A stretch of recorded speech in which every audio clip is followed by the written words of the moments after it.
Hi everyone, and welcome to Cooking with Cricket. Today we are going to have, instead of Philly cheesesteak sandwiches, chicken cheesesteak, if that's what you call it. But chicken Phillies. So I've got my lettuce that I washed and shredded. I have some red onions, some sliced tomato, and I got this idea from Laura Vitale and Lori in the Kitchen. So and then we've got some white American cheese, some Italian seasoning, some olive oil, black pepper, some red wine vinegar, kosher salt, and look, go to the clearance rack. We had picked up some, it's actually brat buns for $2.28, but actually when we went to the clearance rack, they had them for 73 cents. So they're fine, they're still very fresh, so always check that out. So I'm not gonna buy the chicken. You know, you can buy the beef cheesesteak, the steakums, but they had the chicken at Walmart, and it was Walmart brand. How much was it, Richard, for only 14 ounces? $5.78. Yeah, like $5.78. I'm just not gonna do that. You know, we live on a budget, and you can find ways to make things work. So let me pan you over here. I've got 2 frozen chicken breasts right here.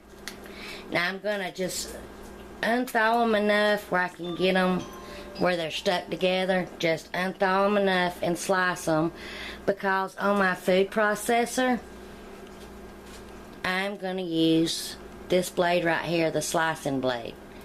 Actually, how I figured out I could do this was by mistake. I was going to do a chicken stir fry one night and thought instead of me slicing it up real thin by hand, I would do this, but it sliced it so paper thin that it almost looked like scrambled chicken. So that's how I know I can do this. So I'm just going to use this part. If you don't have this, you can slice it real thin, but it's best to do it while it's still kind of frozen.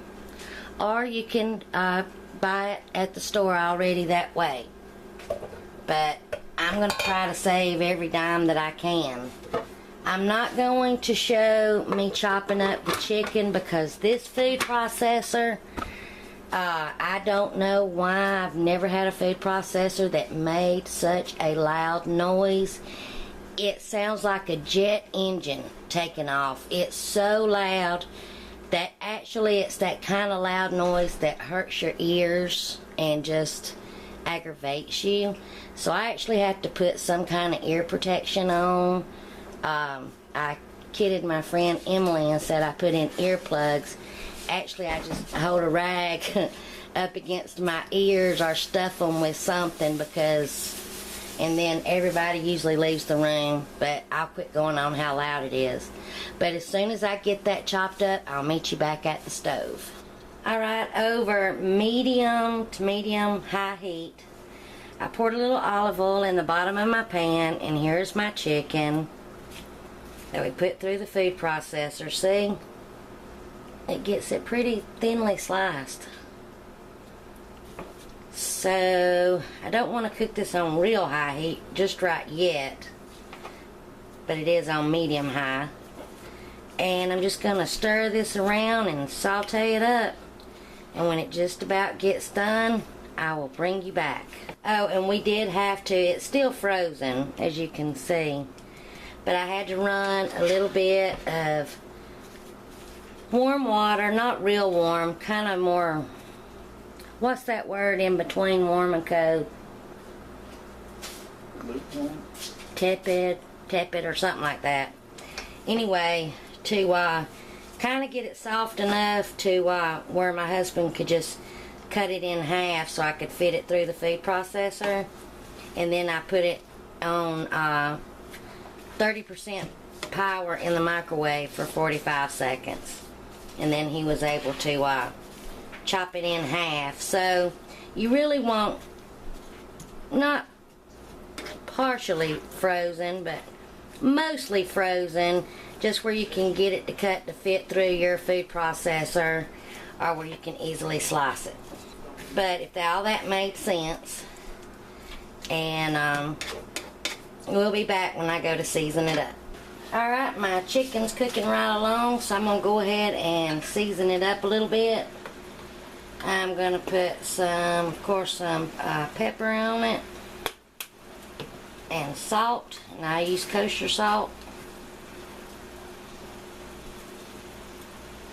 And then a little bit of Italian seasonings. And guess what? I'm not going to use parsley. And stir it up. And let it finish cooking. And I'll be back when we get to that point. Alright, my chicken is done. So what I'm going to do is I'm going to move to another pan that I have on like a low medium. And just turn this pan off and remove it from the heat. And we're going to add little single servings and do the cheese. So let me show you. Okay, I'm going to go ahead and cut this one off.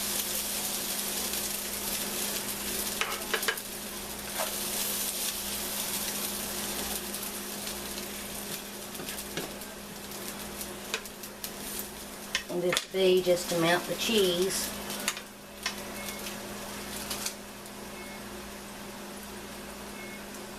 And I'm going to cover it. I'll just cover it with some foil. Cover it with some foil for a second. Let it melt. Okay, now we're going to try to take this up gracefully.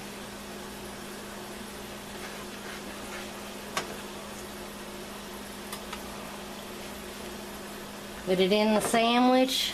Was I able to see that?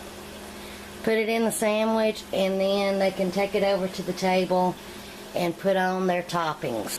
So I'll meet you at the table when mine gets done, and we'll dress it up. Alright, here is my chicken and cheese sandwich. And I think that I want a little bit of ranch dressing on mine. I made this up yesterday. And you can really just add what you like. Add just a little bit of ranch. And then of course I want some lettuce. And then of course I've got to have me some tomato. And then some red onion. And I also thought some of the pepperoncini peppers might be good on there. But I'm also going to add just a little bit of red wine vinegar and a little bit of olive oil to mine.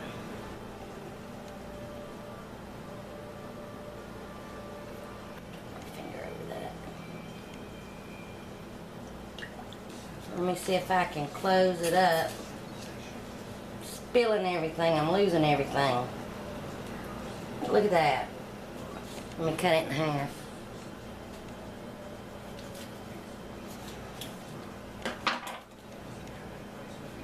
A good old messy sandwich, just like I like them. And thanks Laura Vitale and Laura in the Kitchen for the recipe and the idea. And I hope you enjoy. Please, if you like it, please like the video. Subscribe if you're not subscribed. And please leave a comment. I try to answer every one of them. I love hearing from you and talking with you. So, until the next recipe, I hope you enjoy.